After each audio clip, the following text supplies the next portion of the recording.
mereka dikumpulkan di posko yang terletak sekitar 200 meter dari pondok pesantren atau dari titik runtuhnya bangunan tersebut. Proses evakuasi masih berlangsung dan dari Basarnas tadi kami mendapatkan informasi bahwasanya seiring dengan dimulainya evakuasi menggunakan alat berat, disediakan sekitar 5 kren, sejumlah ekskavator, dan juga selain itu ratusan kantong jenazah juga disiapkan, serta kurang lebih 30 unit mobil ambulan disiagakan di sekitar lokasi. Untuk mendukung proses evakuasi tersebut, untuk area di sekitar pondok pesantren Al-Ghazi ini di Buduran Sidoarjo ini ditutup atau disterilisasi, di mana ini untuk memudahkan tim evakuasi dalam mengevakuasi korban nantinya. Korban yang ditemukan nanti akan langsung bergerak menuju rumah sakit dan tentunya mereka nanti akan langsung diterima oleh tim medis dan tim DBI yang ada di Rumah Sakit Siti Hajar. Belum didapat informasi bagaimana kondisi saat ini, yang jelas tim evakuasi masih terus melakukan upaya pencarian di sekitar lokasi titik kerumunan, titik keruntuhan maksud kami. Dan dari data korban masih belum berubah.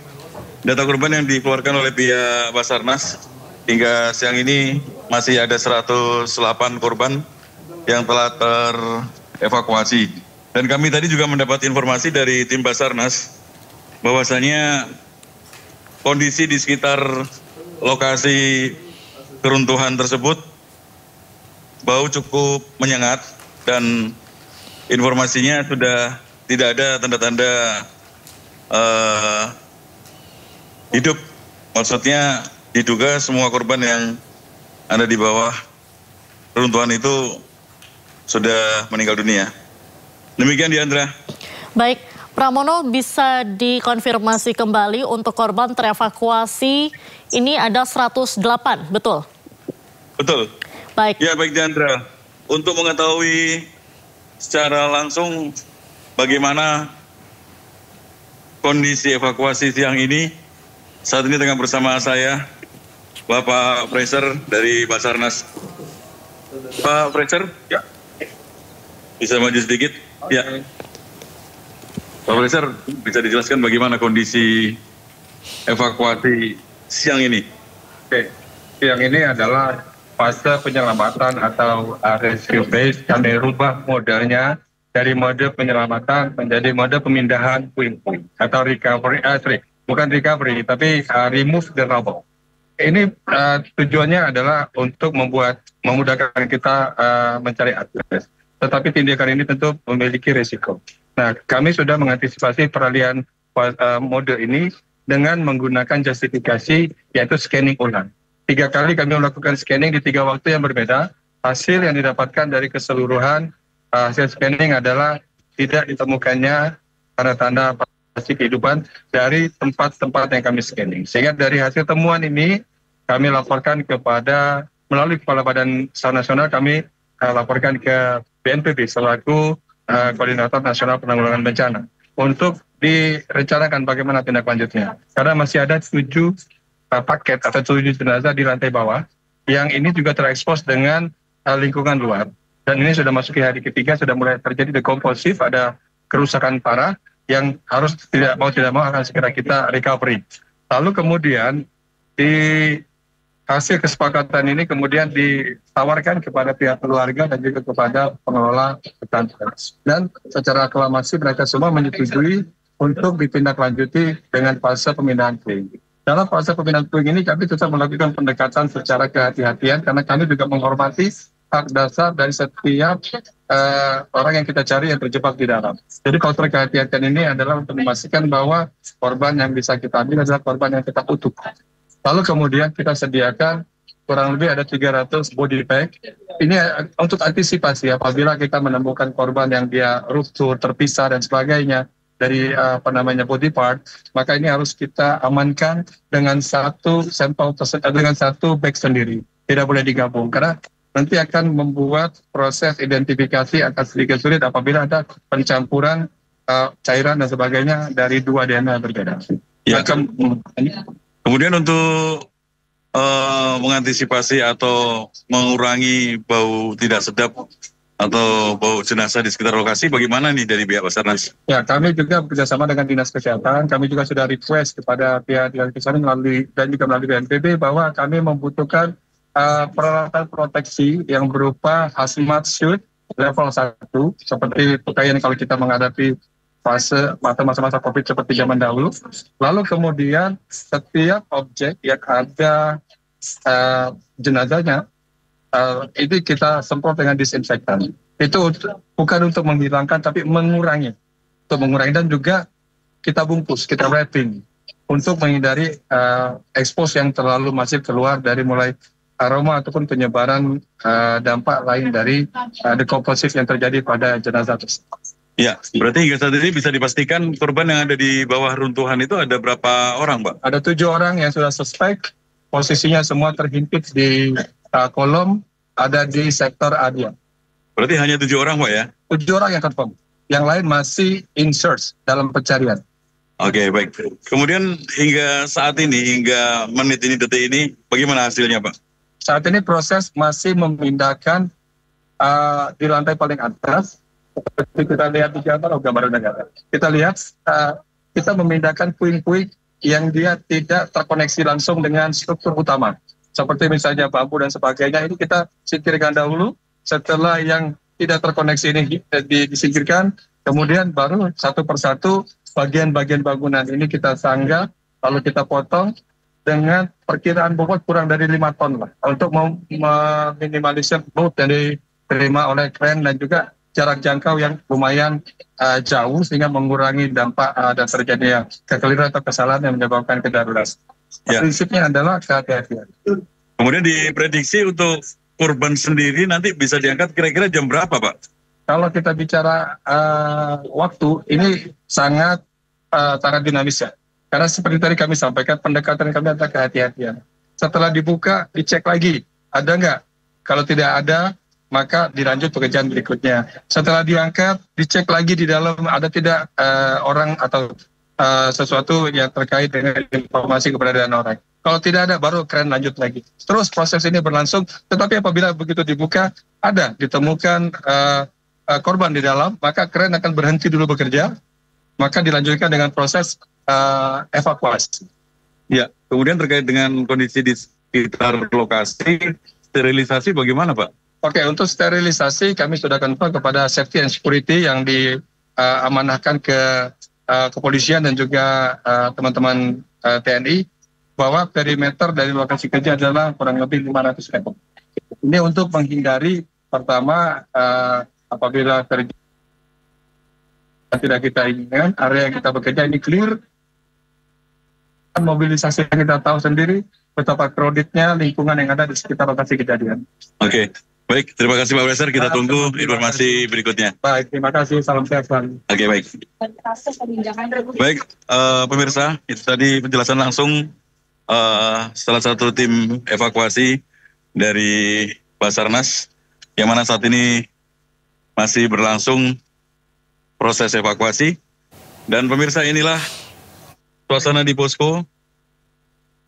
Ratusan keluarga korban ini berkumpul di depan posko untuk menyaksikan proses evakuasi yang bisa dipantau langsung melalui layar monitor televisi, karena memang semua proses evakuasi direkam dan bisa dilihat.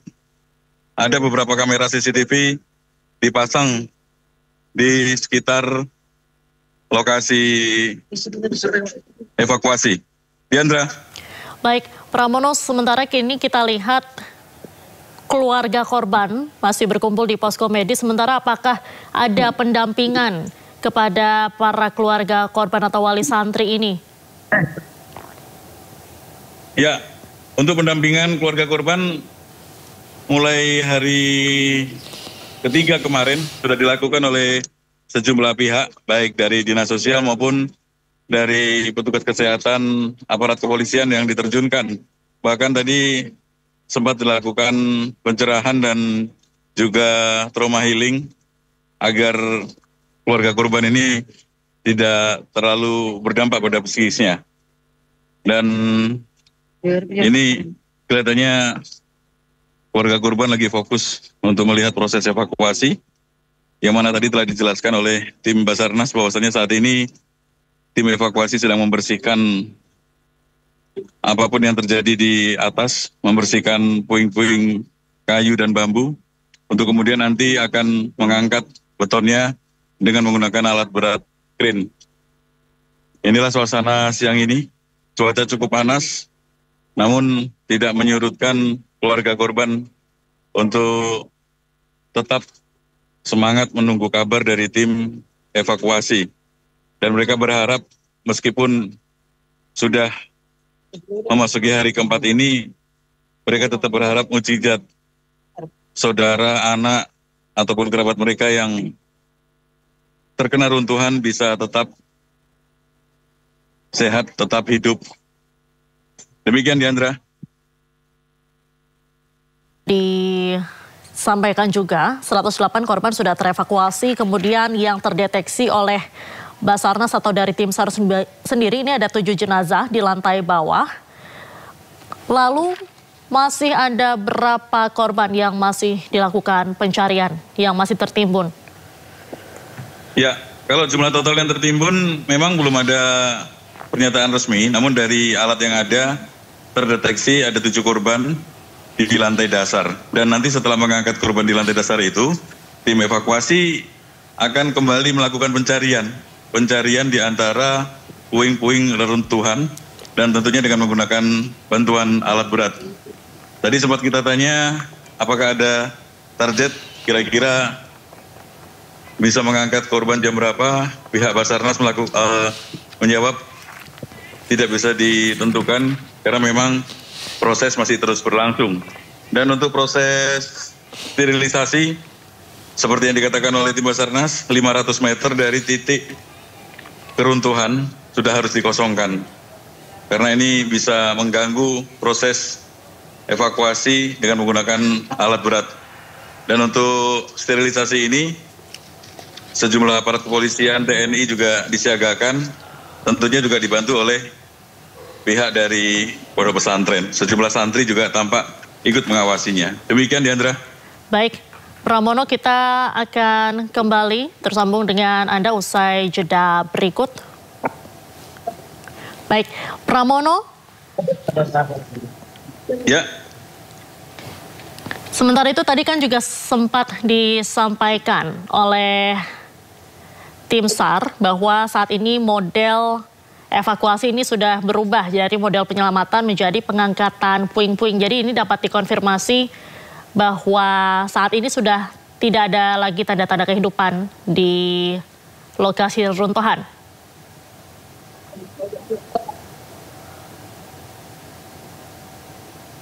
Pramono. Ya, Diandra.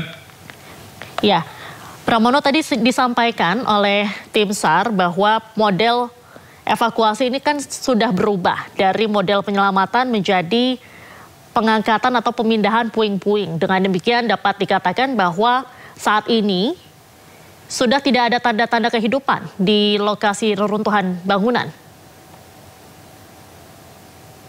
Ya, betul sekali, Diandra. Jadi sesuai yang disampaikan oleh Basarnas, memang setelah dilakukan pemeriksaan di lokasi, untuk saat ini tidak ada tanda-tanda kehidupan di sekitar lokasi keruntuhan. Oleh karena itu, langsung diputuskan setelah ada kesepakatan dengan keluarga korban, evakuasi dengan menggunakan alat berat. Jadi terdeteksi ada 7 korban di lantai dasar, namun tidak menutup kemungkinan masih ada di antara puing-puing korban meninggal. Dan tentunya ini nanti akan menjadi perhatian, akan menjadi fokus pencarian juga selain 7 jenazah yang telah diketahui lokasinya di lantai dasar bangunan. Itu tadi penjelasan dari Basarnas. Diandra. Baik, sementara untuk kendala evakuasi di sana apa, Pramono? Ya, kalau untuk saat ini kendala mungkin masih sama. adanya beton-beton besar, namun dengan digunakannya alat berat mungkin akan membantu proses evakuasi korban. Dengan alat berat itu, dengan sejumlah kren yang disiapkan, itu nantinya akan mengangkat beton-beton besar itu dan nantinya bisa langsung mengambil jenazah. Sementara untuk kondisi lokasi sendiri sudah steril, sudah kosong, jadi hanya tim evakuasi saja yang bekerja untuk melakukan pencarian dan evakuasi nantinya. Diandra. Baik, berdasarkan data terakhir, ini kan ada 5 korban meninggal dunia. 1 korban terakhir ini masih belum dapat diidentifikasi. Apakah saat ini sudah ada perkembangan bahwa jenazah tersebut sudah diidentifikasi?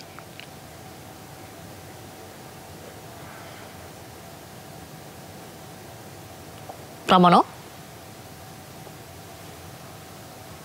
Ya Diandra, kami kurang bisa mendengar suara Anda, terputus-putus. Baik, Pramono, berdasarkan data terakhir ini ada 5 korban meninggal dunia yang sudah berhasil dievakuasi.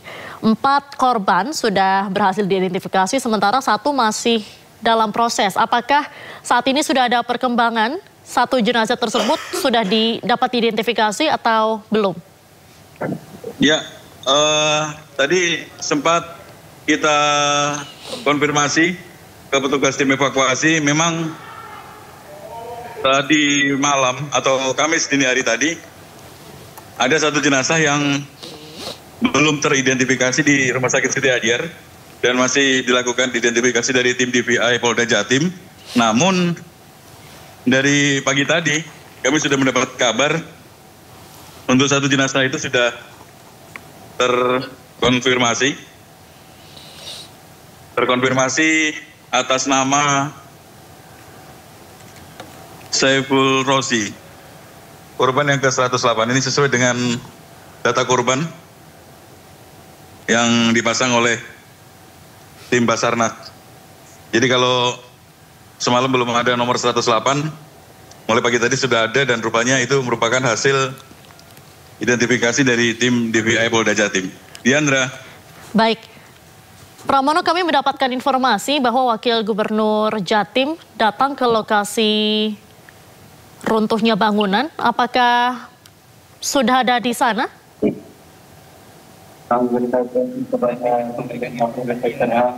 Ya, Wakil Gubernur Emil Dardak tadi pagi untuk informasi juga mendampingi tim evakuasi di titik lokasi evakuasi, titik lokasi reruntuhan.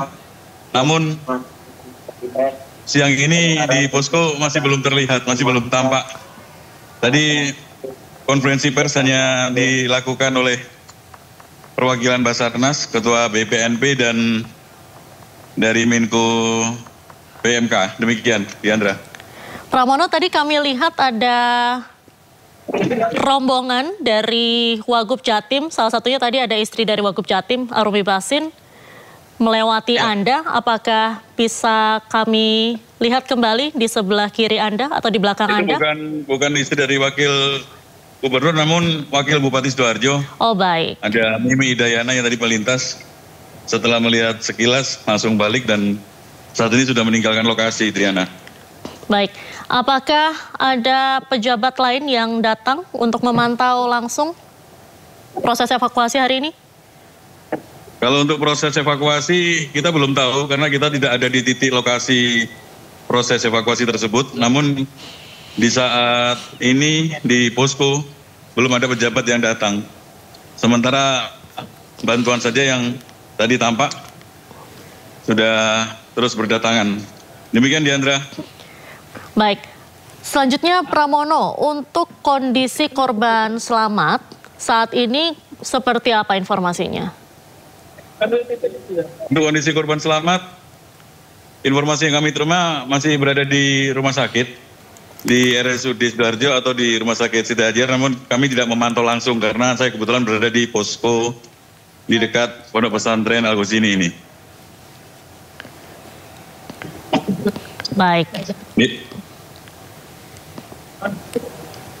Baik, Pramono, mungkin bisa digambarkan kembali saat ini keluarga korban di sana kondisinya seperti apa,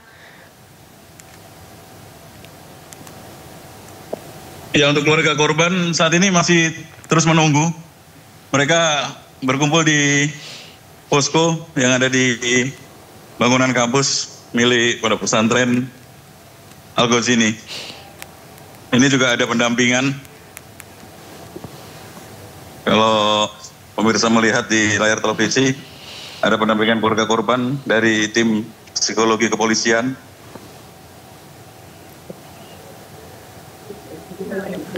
Inilah di antara kondisi keluarga korban yang masih menunggu.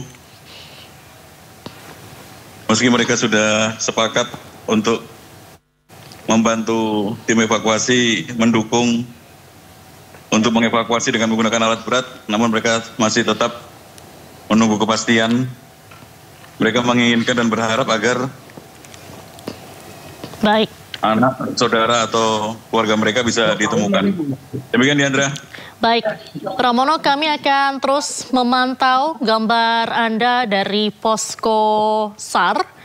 Sementara pemirsa, saat ini yang Anda saksikan di layar televisi Anda merupakan CCTV dari lokasi reruntuhan Ponpes Al-Ghazini di Buduran, Sidoarjo, di mana dapat dilihat pemirsa proses pemindahan atau pengangkatan puing-puing menggunakan kren masih terus dilakukan oleh tim SAR gabungan yang terdiri dari Basarnas, BNPB, TNI, Polri, dan juga relawan yang bekerja tanpa henti untuk melakukan evakuasi terhadap korban yang masih tertimbun reruntuhan.